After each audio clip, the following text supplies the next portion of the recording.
Salam sejahtera dari Tuhan bagi kita semua dalam keadaan sehat, boleh bertemu kembali bersama-sama mendengarkan firman Tuhan.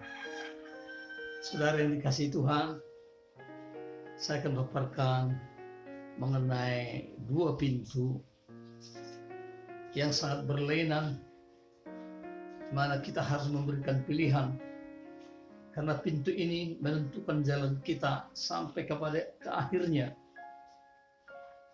Kalau salah pilihan kita atau tidak serius, tidak ada yang memandu ataupun menjadi kompas, kita bisa salah memilih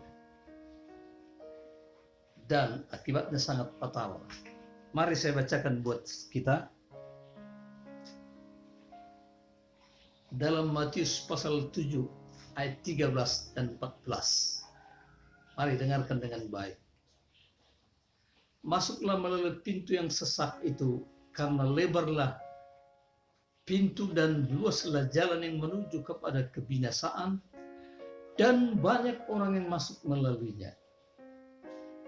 Karena sesaklah pintu dan sempitlah jalan yang menuju kepada kehidupan, dan sedikit orang yang mendapatinya. Puji Tuhan. Saudara, sungguh bersyukur kita bisa mendengarkan firman Tuhan hari ini. Mengenai pilihan yang sangat penting,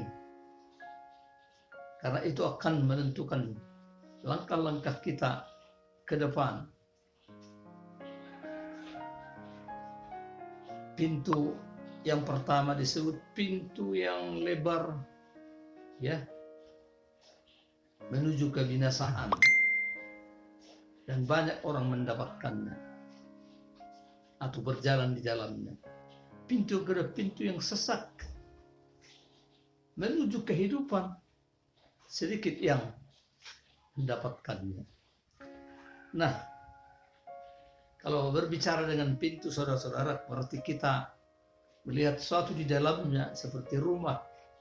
Di sanalah perabotan, bagaimana rumah itu disusun.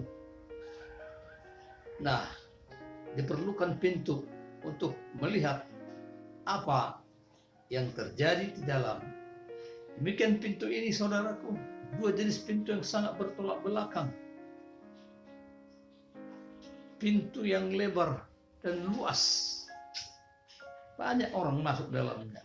Nah, saudaraku, kenapa saudara-saudara ya seenaknya saja dengan pendapat masing-masing, pengaruh yang tidak benar. Akhirnya apa dikatakan, saudaraku? Pintu yang sesak ini menuju kebinasaan. Salah memulainya, apalagi orang sudah berakar dari satu pendapat yang sudah diajarkan, sangat sukar mencabutnya. Oleh karena itu, syukur pada hari ini kita diingatkan. Kita mau pilih pintu sesak menuju kebinasaan. Ya, saya ingat satu buku yang dikarang oleh satu biarawan yang sudah anak Tuhan, The Count the World to Disaster. Count the World to Disaster. Dunia menuju kehancuran. Dalam buku itu salah satu dipertunjukkan drama yang sangat kontroversi dari Alkitab. Penyaliban Yesus dikelilingi oleh tari-tarian erotik. Itu hanya sedikit, banyak sekali hari-hari ini suka-sukanya orang menentukan kehidupannya seperti begini. Aku tidak berbuat jahat kepada orang. Kalau aku baik, ya baik. Kalau aku jahat, ya jahat. Aku yang menentukan sendiri. Nah ini, kalau sudah begini, saudaraku, tidak ada pattern, tidak ada satu kompas. Dan orang harus belajar hari-hari ini, mana yang benar-benar menunjukkan kehidupan bagi kita. Nah, pintu kehidupan itu sudah diberitahu kalau kita ini harus berjalan di dalam terang. Bagaimana ini? Dalam Yohanes pasal 8 ayat 12, akulah terang dunia. Siapa yang berjalan bersama dengan aku akan memiliki hidup. Hidup yang dimaksudkan pada hari ini sejak saya beritahu, hidup itu adalah hidup yang berkualitas, bermutu, yaitu Zoe. Gak sembarangan, tidak punya harapan, ya, kehidupan kekal namanya. Dimulai daripada hidup yang berasal dari Tuhan. Syukur bagi kita hari-hari ini bisa menentukan pilihan kita dengan kompas yang benar, yaitu firman Allah. Mengapa kita tidak boleh sesuka hati kita menentukan jalan kita? Harus memilih. Kita tahu saudara, yang menciptakan kita Tuhan supaya kita hidup sebenarnya sampai kepada kekekalan di surga. Kita harus mengerti kompas yang benar. Kalau dia menerangi jalan hari-hari ini supaya kita tidak tersesat.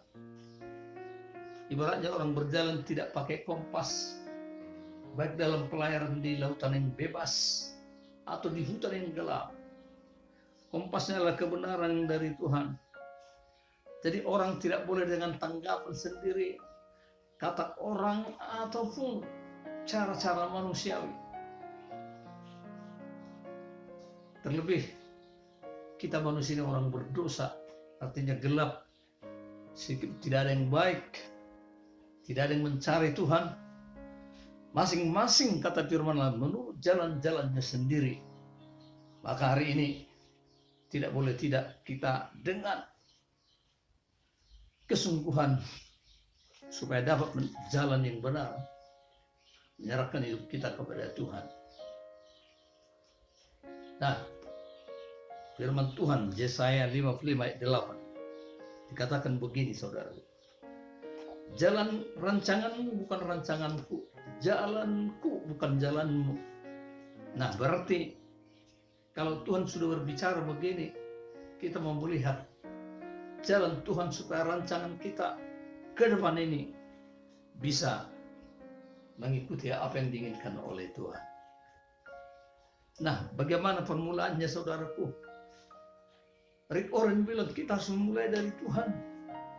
Artinya kita ada dalam rencana Tuhan supaya kita bisa memulai langkah yang pertama tepat, sehingga kedepannya juga akan ada kompas yang menuntun kita. Dikatakan dalam firman Tuhan, akulah pintu bagi domba itu. Nah, domba-domba kan ada tempatnya, artinya ada penggembala. Dombanya dihitung, tahu gembala.